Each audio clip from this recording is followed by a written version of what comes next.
किसी ने बड़े कमाल की बात की है, सवाल जहर का नहीं था वो तो मैं पी गया, तकलीफ लोगों को तब हुई जब मैं जी गया।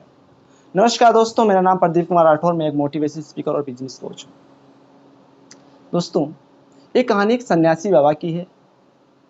सन्यासी बाबा नदी के इस पार रहते थे और उनका भक्त परिवार नदी के दूसरी ओर रहता था। बीच में नदी पड़ती थी और उनके परिवार में उनके बहू और उनका लड़का था और एक छोटी सी बिटिया थी। तो साधु महाराज को रोज मिलने के लिए लोग घर से शाम तक आते और अपने साथ में दूध लाते।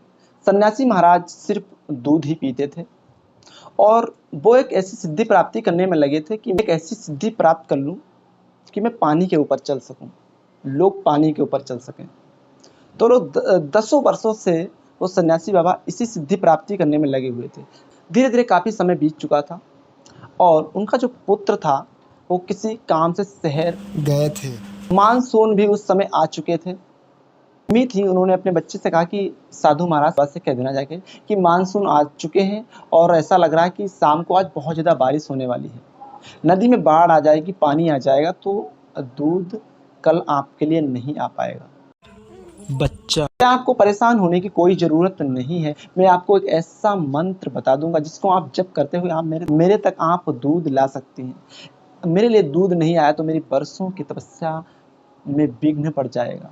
ऐसा कुछ नहीं होना चाहिए। मैं आपको ऐसा एक मंत्र बता दूंगा जिसको आप जप करते हुए आप मेरे तक पहुंच सकते हैं। तो छोटी सी बच्ची थी, उसने कहा ठीक है। ये सारी बात उसने अपनी मम्मी को बताई जाके कि जो सन्यासी बाबा है उन्होंने ऐसी सी बात की।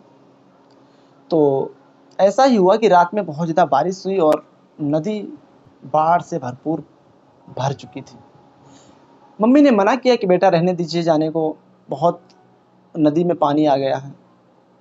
तो बच्चे ने कहा कि नहीं, हमारे सन्यासी बाबा हैं, वो इतने दिनों से तपस्या कर रहे हैं तो कुछ तो उनके मंत्र में शक्तियाँ हैं, कुछ तो उनके पास सिद्धि है, तभी तो उन्होंने बात अपनी विश्वास के साथ कही है। नहीं, मुझे दूध तो लेके ही जाना है। वो बेटी केतली में दूध लेके साधु महाराज के पास पहुंची।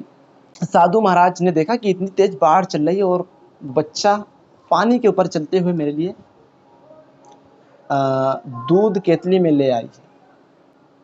तो साधु महाराज और वो खुशी के मारे घूमने झूमने लगे कि मुझे तो सिद्धि प्राप्त हो गई है, मैं किसी को ये मंत्र दे सकता हूँ, वो इस पानी के ऊपर चल सकता है। साधु महाराज बहुत ज़्यादा प्रसन्न, साधु महाराज बहुत ज़्यादा खुश और उछल कूद रहे। साधु महाराज ने कहा ठीक है बेटा जाइए। बच्चा फिर वो केतली उसने लिया और मंत्र का जप करते करते करते करते वो अपने घर तक पहुंच गई। साधु महाराज ने कहा कि इस मंत्र का मैं भी अब प्रैक्टिस करूंगा। साधु महाराज ने जैसे ही नदी पार करने की तैयारी की, जैसे ही उन्होंने नदी में पहला पैर बढ़ाया और पैर रखते ही वो नदी में डूब गए।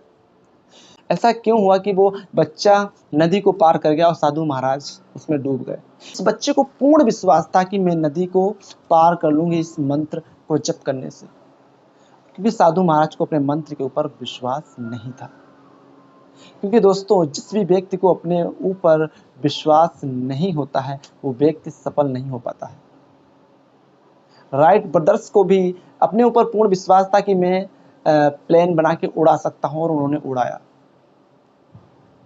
ऐसे ही जब व्यक्ति के अंदर विश्वास होता है कि वो आज गरीब है और लगातार अपने काम को करता रहेगा तो वो अवश्य ही अमीर बन सकता है। जब आप अपने अंदर पूर्ण विश्वास रखते हैं, आस्था रखते हैं, धैर्य रखते हैं तो अवश्य ही सफल हो सकते हैं। दोस्तों, जब आपको अपने ऊपर और ऊपर वाले के ऊपर पूर्ण विश्वास होता है तो आप जिंदगी में कुछ भी पा सकते हैं। दोस्तों, इस कहानी से हमें ये सीख मिलती है कि व्यक्ति को अपने ऊपर पूर्ण विश्वास होना चाहिए, तभी वो व्यक्ति सफल हो सकता है अपने जीवन में।